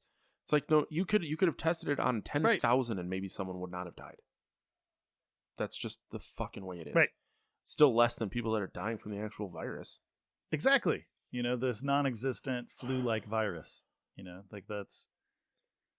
And I think that if we were to, there's a Penn and Teller's bullshit. They did an episode on vaccines, and their argument was, even if vaccines caused autism and the low amount of people that it caused autism in, right?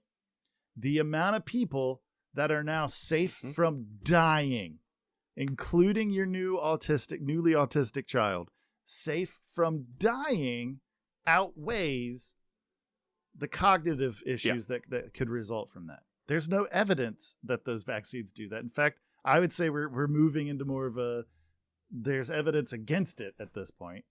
Like, we've done enough studies now that we can be pretty confident there's no link people to also like to ignore the autism. fact of all these added chemicals and the shit that we're eating that Right. Not that God, I love a good synthetic candy bar as much as the next person, but it's like, there's more, like, when I was a child, probably kindergarten, first grade, I don't remember having to be concerned about bringing in a treat that had nuts in it. Like, but there was also a lot less shit in the food we were eating that now over time people are eating and then we're procreating. And I think that these chemicals may be genetically altering or creating more sensitivities or whatever. But it's like, why do you not ever think about the fact that the McDonald's cheeseburger that you're eating that has enough preservatives and shit in it might also be doing something that you're claiming you're claiming a vaccine to your does. genes. So it's like, can we, but it, and it's what's really funny is it all stems back to people picking and choosing the narrative that they want to hear for their beliefs. Whatever you can listen to that validates your own preconceived notions, that's what you want. And they have done studies that show that when you have a fervent belief and someone brings you information that contradicts that belief or invalidates that belief, your brain responds in the same way that all mammals' brains respond during a life or death situation. And you go into a fight or flight mode. And none of those modes are absorb the information you're being told and process it later. Yep. It's just, fuck you, that's fake news. Like, yeah, and that's kind of a problem, but that is the nature of humans. That's the nature of animals. Right. That's why I think that, having talks at the kitchen table with family, during the before times, we should have been talking about politics. We should have been talking about, the rights of our fellow human beings. And those conversations weren't happening because it was impolite to discuss politics and religion at the dinner table. And that's really what, like, I have a cousin that is so far right. He doesn't realize it, but he's so far right. He's basically a fascist. If you called him a fascist, he would be super butthurt about it and call himself a patriot 3% or whatever the hell those guys say. Right. But his belief system is structured on authoritarianism. His ideas are basically chiseled into the pillars of white supremacy, right? But if you explain those things to him, he's just going to be like, I talk to black people and I like them too. And you're like, You're missing the point. You're missing. Yeah. I can't make you understand.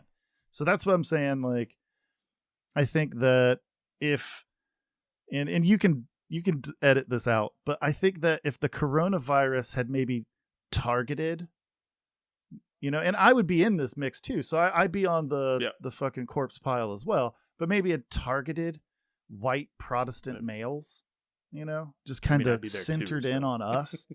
and the death rate was like maybe a little bit higher. It doesn't have to be like insane. It doesn't have to be 50% death rate, but maybe just like a 6% death rate. I think that a lot of the people that are hurting society might have been taken out of the mix. Yeah, I agree. Yeah. And I would have been part of that, and I would take one for the team. I would. Humanity as the team, if me and a bunch of people that look like me get taken out, and society has to bounce back from that and go, well, we don't have a lot of opinions that are supportive of white supremacy right now. We kind of have to talk about other things. I think that society would be better as a whole, but that's pretty dark and not necessarily. No, but a it's true. opinion. I mean, I saw a meme and it was like if COVID stopped, or it was like what the fuck was the wording? But if you couldn't get a boner, like this thing would have been gone a long time ago, or it makes your dick fall off. Like this would have been done a long time ago. Yeah. It would have been done a long time ago. Yeah. People would have really stuck to those stay-at-home orders. You look at places like New Zealand that had very strict stay-at-home orders, had very strict contact tracing orders. If we had followed those rules, and there's way more people here. Like, yeah, but that just means you have to have more people involved in the contact tracing. Like you have to. But that's not, people, they want their freedoms. They want their... let me go, Chad. I mean, look at... How dare you make me wear a mask in a public place? How dare and it's you? like where we live, we're like not too far from Green Bay. So like when Packer games happened and they started opening bars and then people flocked to them without masks, and all of a sudden they're making a new level of severity because all these people are doing whatever the fuck they want. Variants. It's just like, come on, people. Can we just stay home? Dude, the disease, the variants in the virus too. Like the variants only happen because the virus moves amongst enough people to mutate and change. If we had put those safeguards in place, and if the president of the United States, who has an uncomfortable hold on his base, like people still have Trump flags on their cars. They're still running around with those MAGA hats. Like, and I just want to say that's fucking weird. Like, I didn't vote for Biden because I loved Biden. I voted for Biden because I'm really nervous about fascism. And that's the direction the GOP is headed. But I never had a Biden hat. Nope. I never had a Biden t-shirt. I never had a Biden anything, and you know what? I don't care about him in that way, but to see the deification of Donald J. fucking Trump, it definitely clinched my butthole, because that's a real present. It was weird to see how that society whole thing played out. Like I never thought that would be something that I'd have to watch. Yeah. It's disconcerting. I would like to say that 2016 eradicated my faith in humanity. I would say 16 to 20 really was did. Pretty detrimental to the advancement of the United States. Yeah. I looked at my fellow, people that I considered almost family, and then my actual family, right? But like people that I was very close with suddenly taking these far right, fascist viewpoints on things, and me being like, don't you think that sounds kind of fash? And then them almost wanting to fight over it. And it's just like, all right, well, yeah, that's good to know. You know, like I thought that America was moving forward, that we were progressing, and that things were getting better. That was just my ignorance. Stupid you. You know, like yeah, you're the stupid one that Kaine. Yeah, you're the dumb one in the situation too. Yeah, I am. I totally am. And now I know. I want to talk about your podcasts, but I have to pee so bad it hurts. Let's all go to the lobby. Let's all go to the lobby. Let's all go to the lobby to get ourselves a treat. I'm trying to learn Twitter. Let's not talk about Twitter. And I know even saying those words just talks about how fucking old I am. So I deactivated my Twitter shortly after Scott Stapp blocked me. What? That should have been the first fucking thing we read about you on your Twitter. Because she knows that the Scott Stapp story is about to be told again. Yeah, so, I need to know. All right, hold on. I'll plug my podcast real quick. Yeah, I talk about horror at Butcher Block Horror Podcast, and I talk about books at Brainworms. You can find both of those things living at wegiveYouBrainworms.com. All right, let's talk about Scott Stapp. So I didn't deactivate it as a result of Scott Stapp. It was just looking back on everything to try to figure out why, is when I was like, I said some really stupid stuff here. It's just better if I get rid of this. Right. But so what happened was, I think it was 2015, 2016, I was down in Kansas visiting a friend, and we were in the downtown area of Lawrence at a venue called the Granada. So he had friends that worked there, and like Scott Stapp was going to be there in a couple days. So we were super drunk, and we were like, you know what would be really funny? Let's tweet Scott Stapp about how much we hate child support too. Because I think he was like getting into some hot water for not paying child support.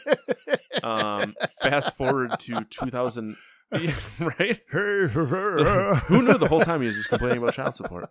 So fast forward to 2019, the same three guys were in my hometown for our friend's wedding, and this kind of Scott Stapp thing came up, and then I went to check Twitter, and it just says you've been blocked. I was like, what?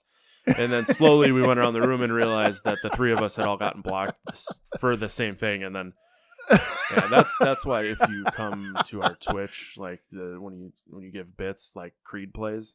And like that's the fucking joke. And I'm like, so I wonder if he's gonna shut us down. The drum stream I did, one of the two songs that got the audio silenced was Creed.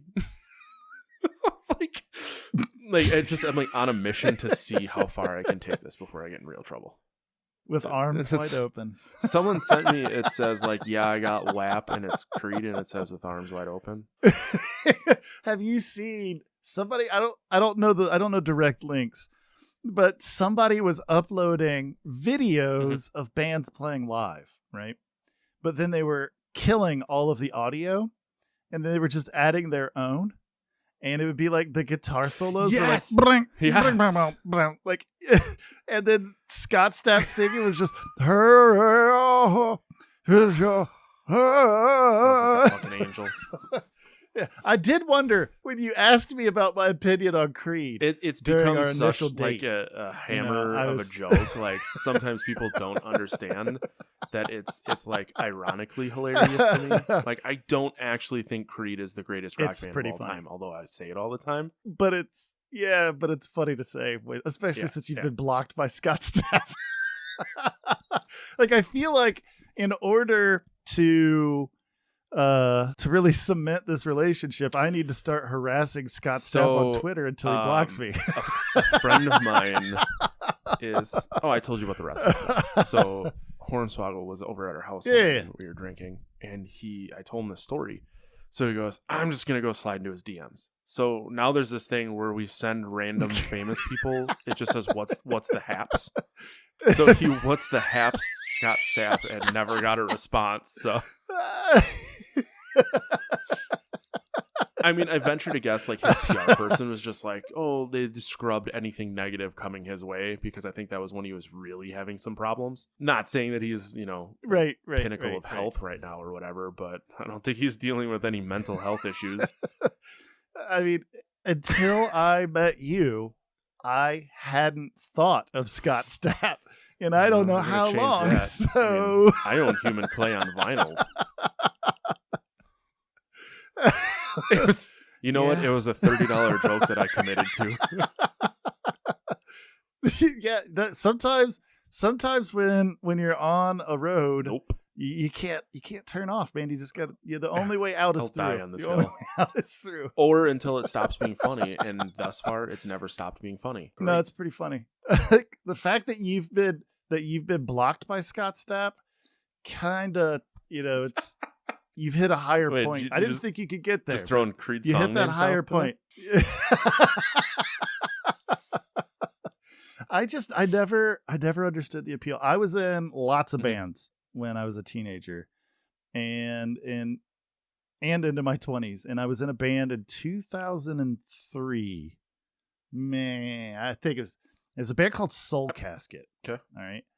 And it was like Yeah. new metal-y, like I was trying to go goth. They were very like new 2003, metal, probably like real early like, Slipknot, Limp Bizkit, Korn. Yeah. That was not my jam. I was already like a hipster teenage goth girl. So I was like listening to like Lots of typo negative. Corpus Delecti, Two Sisters, Two Witches, Nosferatu. I was listening to a bunch of really obscure goth rock bands at that stage. And prominent ones like Roz Williams and Christian Death and just that whole genre. And that's where I was coming from. But I was also really into math rock. Like I was into like I wanted to mix tempo stuff, like mixed meter stuff was really fun to me. I liked trying to write lyrics to go over top of mixed meter stuff. But so I joined this band. Right? This is going to take way longer. I just need to get to the point and not trail off. Right. So I joined this band and we played a bunch of shows. And when I left the band, they actually started to get somewhat popular. Like I left the band and then they got popular. But before that, we did a show with a Creed cover band. Do you remember the name?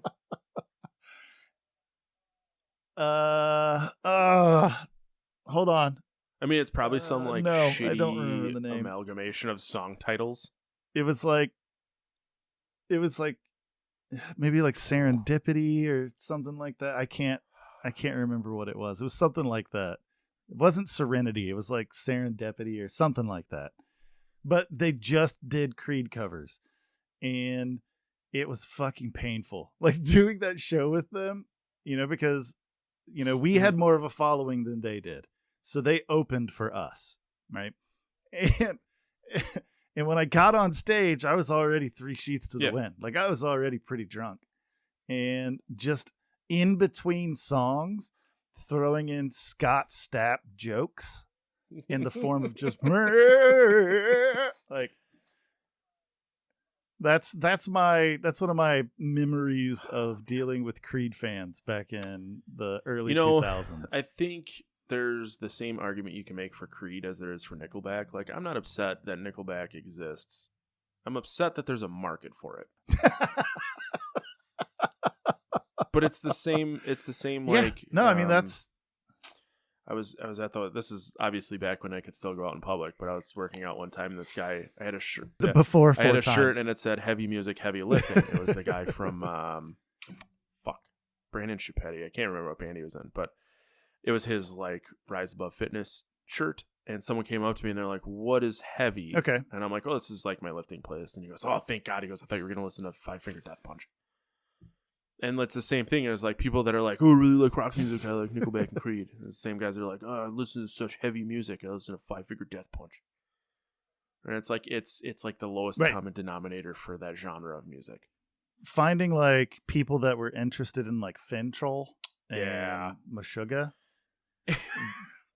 That's not an easy mountain to climb. No, in I my remember area, when I was in the band Pterodactyl, we talked about earlier, and the guy was really into like math metal, and he goes, "Listen to the Dillinger Escape Plan," and it was when Calculating Infinity came out, and I'm just like, what's happening? Like, I don't know what's going on. How do you remember to play that? I actually formed a band that we ended up calling ourselves Progressive Death Rock, and we would write songs in mixed meter that it was like goth rock, only the music was heavier and it was all mixed meter. And some of the stuff that we wrote, if you played the individual parts out away from the song, just sounds stupid. Like they just don't make sense. It only makes sense as the whole.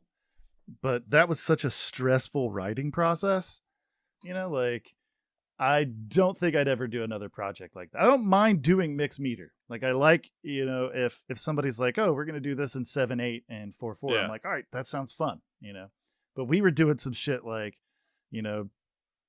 having it to where everything was slightly off until it gets to the chorus, and then it joins back up, and then at the end of the chorus musically it goes off again so that it doesn't compete with the next verse. And there's some weird shit. There's evidence of these bands existing. You have a they MySpace, do exist. Don't you? No, actually, yes, I'm sure there is a MySpace for it, but we were in /A, so not applicable was the.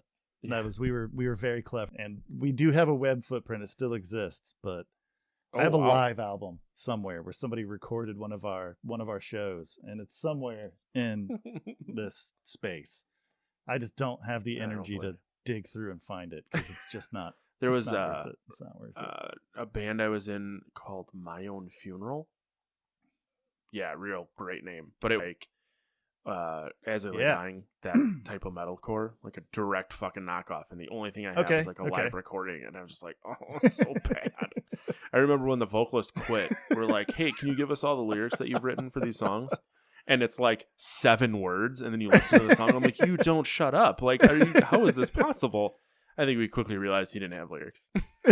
He just did whatever. Yeah, no. I left rock for a while, like metal, like rock stuff. I left that. Ended up doing a project that I'm still very proud of to this day. There's nothing. I mean, I think there's a band or SoundCloud somewhere that has a bunch of our songs on it, but it was the Miskatonic Ensemble. And and we went super theatrical with it. And I played the role of basically a Southern Baptist minister for Cthulhu. Oh. And all of the songs were real fucking weird, but it was like jazz, blues, piano stuff. It was a really weird place to go. Like we did like a Torch song that was a love song written by a serial killer. It sounds really interesting weird to see. We did some fun shows. Like we had people having fun at our shows. Like we had a guy, and I would I would do faith healings at the end of my set. And oftentimes it was if it was somebody in the crowd that looked a certain way, or if they were really, really drunk, or if I knew them and knew personal things about them, I would heal them of those maladies. And it was mostly just really bizarre commentary. It was before I had learned not to punch down, and I was still punching in every direction. But one of my buddies is Turkish, and although he doesn't have any like he looks Turkish, he's very much so American. He's not from Turkey, but he looks fucking Turkish. And he showed up to the set in like a full white garb and a cane, and he walked with a limp. And the entire purpose of the set was at the end of the set, when I did my faith healings, I was going to heal him. And then he was going to yell, Allah Akbar, Allah Akbar. Like he was going to be giving praise to Allah for him being healed. And then I was going to put hands on him again and say, I replace your affliction, heathen. And then like he was going to fall down and like grab his leg and like that whole thing. And that's the kind of like bizarre shit that we did. I did like, we would do sets where we took songs from different bands throughout the time. Like Blasphemous Rumors, God Was Never on Your Side, like stuff from different bands that was very like counter to what my character's things that my character was saying was. It was an odd time. It was an odd time. Like we did a lot of really weird shit when we were doing that project. Really interesting. What kind of a band are we going to start? I want to do a stoner metal music where I sing old style bluegrass over top of it. Huh. That's the easiest way to describe it. It's more complex than that, but I want to do like doom / stoner metal as the music, but I want to slip a banjo in there somewhere. Okay, it's two directions to go here. Have you ever heard of Panopticon? Okay. Oh yes, I have. Because that's what you yes, explained I it. have. That's kind of what I thought about. Well, that he separates. So Panopticon separates that. I want to just combine them into music. Yeah, I'm on board. It's weird. I've talked to so many people about it and talked to so many musicians about it. They're like, oh my God, that sounds like a great idea. And then I'm like, all right, sweet. When can we get started? And they're like, nah, maybe I would want to do this, and this. I'm like, that's not the idea, man. Like, I told you what the idea is. You said it sounded great. Why didn't you just tell me it sounded terrible? Just be honest with me. Like, that sounds fucking awful, Kaine. Well, and I already said I would do it. Yeah, you committed. It's actually, I've got That's it fine. in Now it's written recorded. form I said I would on do it. Discord. All I'm saying is, like, are we? Is this official that we're putting out the feelers for guitar and bass players? Well, we need to put out the feelers for a bassist, a guitarist, and a banjo player. You know, preferably a banjo player that can play guitar, that could possibly, and I don't want to say that this would sound great yet. I haven't heard it yet. I don't have a banjo, so I can't experiment. But I want to hear a distorted banjo. This might be a stupid question, but is there an electric banjo that exists? I would say, yeah. I mean, you just throw pickups on a banjo. Yes. And then run it through a pedal. Okay. Yeah, you just, I might know two people. Yeah. I can play, and this is like I can play a little bit of everything. Like, if you give me an instrument, I can dick around with it long enough to make it make noise that isn't just an abomination to the ears. Yeah. You know, it's just not going to offend people. But I'm not a musician. I'm an idea man. The best and kind. I can write some lyrics, and I have an okay, decent, like, singing voice. Like, that's what I'm working with. So one of my dear friends is an amazing, like, pianist and keyboardist. And so what I would do is I would have these ideas, and I would come to him and I'd be like, this is what I want to do. This is the song. And then I would play these bass notes, like these just basic notes. Like, this is the melody that I want. And then he would take that melody and turn it into this really cool thing. And I would still get some writing credit, which is, that's all that matters. Exactly. I get a little bit of writing credit for this monumental task of taking the basic bullshit that I would throw out there, and then he would just craft it. The other thing that it made me think of was there was, and I don't know where they were from. I knew a guy that was in it briefly. I think he played bass, but there was a Norwegian funeral doom band called Wording. It was the strangest music I've ever heard, and I only ever listened to it because a friend of mine was in it. But it was not good, in my opinion. Well, my biggest issue with doom in a lot of funeral doom is that you hit that note and then you just let it drag for 30 seconds. That I can't. And then you hit the other note. I can't do and that. then you let it drag. I'm down for slower music. I am. Don't get me wrong. In my middle age, I'm listening to more shit that I can understand what the singer's saying. Like, the devil's still in the details. It's just now I know what those details are, So I'm that's where I'm listening to, like, Uncle Acid and the Deadbeats. I'm listening to Windhand, and I'm listening to bands like that. But there's no crossover. Old style bluegrass, like Ralph Stanley, stuff like that, has no representation in metal. Yeah. It has covers, but they're not good. They're not, like, keeping the parts of the bluegrass. They're keeping the words. They're not, and maybe some of the melody.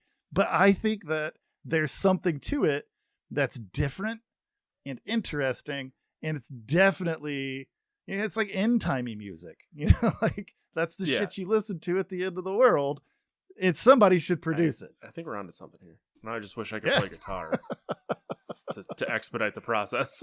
Yeah, I can.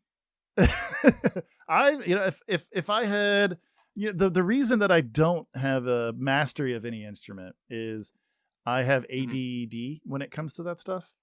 So I took piano lessons for like 3 months, and I can play some stuff on piano. Like, I know where middle C is. I know how to get there. I can't read music. I mean, I can a little bit. Like, I can read real basic stuff, but I really like the feel of bass. I love playing bass. There's just a tactile sensation I get from playing the bass guitar that just moves me. And I'm like, man, this is fucking awesome. So I can toil around on a bass and come up with some cool stuff. Guitar, though, I don't know why. It's my weakest instrument. Like, if I pick up a guitar, we're going to have some trouble because it's going to take me an hour to come up with anything on it. Like, in fact, I'm probably going to give the guitar back and pick up the bass and go, this. Guitar player, this is what I want to do. Yeah, I've never been very good at, like, coming up with a melody or something in my head. Like, out of nothing. But, like, when we write music, there's a lot of times where it's like, well, I don't know to go here. And it's like, well, do something fast and, like, kind of make it sound like this. Like this thing you did before, but just like change it. Like our guitar player is very good at coming up with stuff like that, and then the rest of us are kind of like, this is where it should go next. So thankfully, I've never had to be like, no, man, you're just going. You need to go.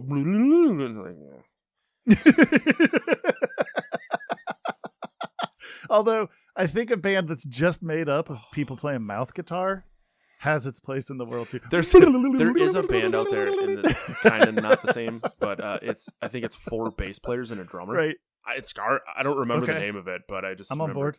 Like, I mean, I'm on board. I want to be punished by that. I want my eardrums to be mad at me. I want to have trouble sleeping afterwards. Yeah. That's what the that's running joke is that our bass player is completely useless. Like we practiced on Saturday for the first time in our new spot, and we were trying to situate it, and we were just like, you know what, man, just lay the cab him in a corner on the ground, and then just like don't plug it in. Like, I think that might sound best for you. But I have a friend that I'm sure you've run into them, those musicians that just nothing about music is hard to them. Like their connection to making song is so powerful that you give them any instrument and they're just like, okay, so what are the notes on this? Okay. Yeah. Okay. And then they just make beautiful shit like right immediately. I have one of those friends and I've done some stuff with him, but when I left to go to Chicago, I haven't really talked to him since then. So I don't feel comfortable being like, hey, happy pandemic. I have this music project that. But why? What? There's no better time than a pandemic music project to reconnect with old friends. No, I mean you're not wrong. You're not wrong. I mean, although I think it's weird. I just don't think it's good that. No, it's not a good place to start. I don't think. Like, hey man, I haven't talked to you in a long time. I need you to use your expertise on a project that you're not really. Who knows? Maybe he's out there looking for a new music project. Thinking about putting banjo to some doom. I think that what you should consider, I'm just going to put this on the table, is maybe once a month, you pick a topic, and then I just show up and we ramble about it for however long. I think that seems like a good idea. Because mine would be like the structural integrity of cheese. Okay, yeah. So I'll have to pick some topics too. I mean, don't get me wrong.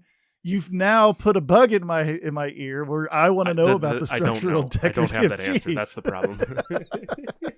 I know, but that's the thing is we know what the topic is. True. Our job is to go research it. Now I have to go find out about the structural integrity of cheese. I don't think it's good. I don't think it has a lot of structural integrity. I just strung some words together and I apparently have sent you down a rabbit hole that we didn't know existed. There's a rabbit hole that exists now for building things out of cheddar, and I feel like I've need to know what that is. Cheese monuments and stuff, so I'm sure this exists. Yeah, but I mean, are the monuments a bridge? Because that's what I want to know about. Like, can you craft something out of Asiago? Like that's a sturdy cheese. It holds up. It's mostly grating. You can't. I mean, you could cut off chunks of cheese, but does it get crumbly? Cheese. I don't like know. Parmesan's I want to know cheese, but what it they gets could a little do. crumbly. I mean, if you kept it thick enough, you may be good. That's what I'm saying. Research is. I'm gonna have to get a bunch of cheese. Market and research. have to build some stuff out of it. That's. I wonder if I could contact these companies that make the cheese and be like, hey, look, I cheese is feel like I would have a better expensive, chance of doing this and just I'm because doing there's research. a cheese factory on every corner. I mean, just walk into it. Do it. Be like, Get I on wanna it. Build something out of your finest cheddars.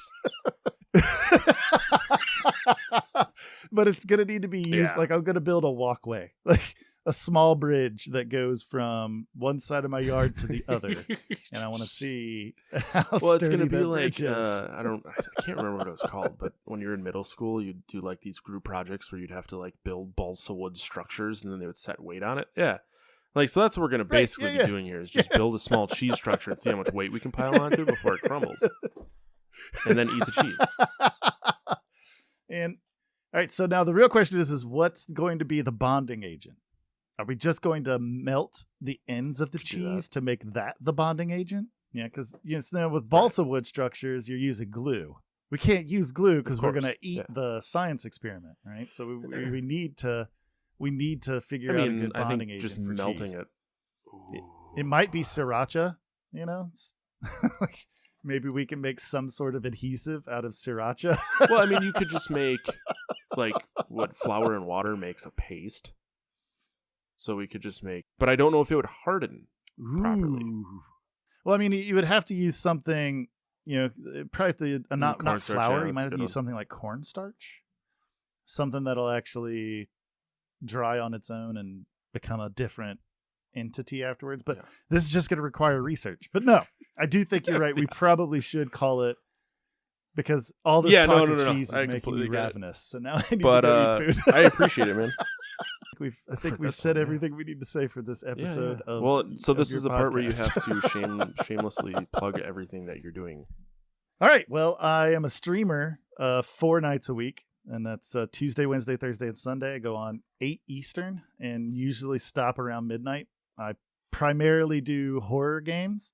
I do a different one every night so that people don't get lost. So if you catch me on a Tuesday, I'm not going to finish the game by Thursday. You'll be able to come back that next Tuesday and we'll be at the same spot.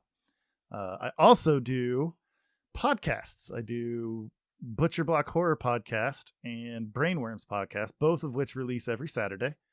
And you can find us at I also weedandbrainworms.com. realized that we never ever said what your Twitch name is. Oh, yes. So my Twitch is twitch.tv /count_Kainula, and it's Kain. Awesome. ULA. Yeah, I'm sure when I do these intros, I'll mention it. But I thought of it like an hour and a half ago, and then I'm like, we'll get there eventually. Awesome. Well, I do appreciate it again. You go eat something and enjoy your D&D. I'm gonna do that. Later. Thank you, everyone, for sticking around for yet another Fireside Chat. I think we're gearing up to start recording and releasing episodes soon, since Erica's on the mend and back to being a pain in my ass. But yeah, thanks for hanging out. Make sure you check us out: Twitter, Facebook, Instagram, email, Twitch, all of the above. Come throw money at me and make Creed play. It's kind of a thing we've been doing. So thank you again, and we will talk to you guys soon.